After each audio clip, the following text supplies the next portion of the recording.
शिव पार्वती एक ऐसा दिव्य युगल जिनके नाम मात्र से ब्रह्मांड कांप उठता है। फिर भी उन्होंने अपने पुत्र भगवान कार्तिकेय को जन्म क्यों नहीं दिया? क्या कभी आपने सोचा है कि क्यों शिव ने कामदेव को भस्म किया? क्यों तारकासुर को सिर्फ शिव पार्वती का पुत्र ही मार सकता था? और कौन थी वो 6 माताएं जिन्होंने कार्तिकेय को पाला? आज हम जानेंगे कार्तिकेय के जन्म की पूरी रहस्यमयी कहानी। कथा शुरू होती है राक्षस तारकासुर से, जो घोर तपस्या में लीन था। उसकी तपस्या से प्रसन्न होकर ब्रह्मा जी ने उसे वरदान दिया, तुझे कोई नहीं मार सकता सिवाय शिव और पार्वती के पुत्र के। अब तारकासुर निश्चिंत हो गया, क्योंकि शिव तो समाधि में लीन थे और विवाह का कोई प्रश्न ही नहीं था। तारकासुर ने तीनों लोकों पर अत्याचार करना शुरू कर दिया। देवलोक हिल गया। तब देवताओं ने माता पार्वती से विनती की कि वो भगवान शिव को पुनः सांसारिक जीवन में लाएं। पार्वती ने घोर तपस्या की और अंत में देवताओं ने कामदेव को भेजा कि वो शिव की समाधि को तोड़े। कामदेव ने शिव पर कामवाण चलाया। शिव की समाधि टूटी, लेकिन क्रोध में उन्होंने खोल दी तीसरी आंख और कामदेव भस्म हो गया। कामदेव की पत्नी रति यह सह नहीं सकी। उन्होंने माता पार्वती को दोषी ठहराते हुए उन्हें श्राप दे दिया, तुम कभी गर्भवती नहीं हो सकती, तुम कभी अपने गर्भ से संतान प्राप्त नहीं कर पाओगी।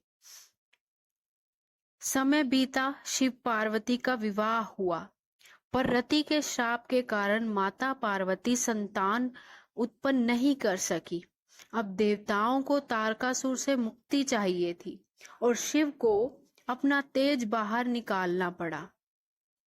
शिव ने अपनी तपस्या की ऊर्जा को तेज के रूप में बाहर निकाला, लेकिन वो इतना प्रचंड था कि पार्वती भी उसे धारण नहीं कर सकी। शिवजी ने उस तेज को सौंप दिया अग्निदेव को, लेकिन अग्निदेव भी उस तेज की अग्नि से जलने लगा।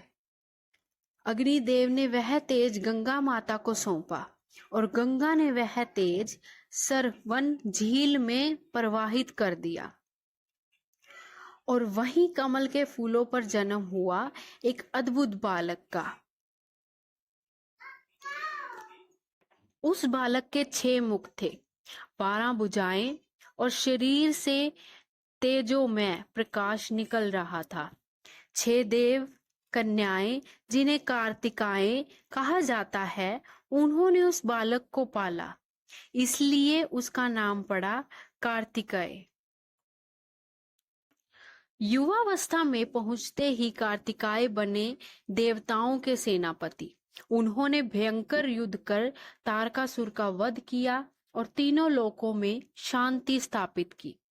माता पार्वती ने भले ही उन्हें जन्म ना दिया हो, लेकिन जब उन्होंने कार्तिकेय को पहली बार देखा, उन्होंने आंसू बहाते हुए कहा, तू मेरा पुत्र है, तू ही है मेरा पुत्र। इस तरह एक श्राप, एक बलिदान और एक देवी योजना ने जन्म दिया भगवान कार्तिकेय को। अगर आपको यह कथा पहली बार पता चली हो, एक बार जय संकट जरूर लिखें।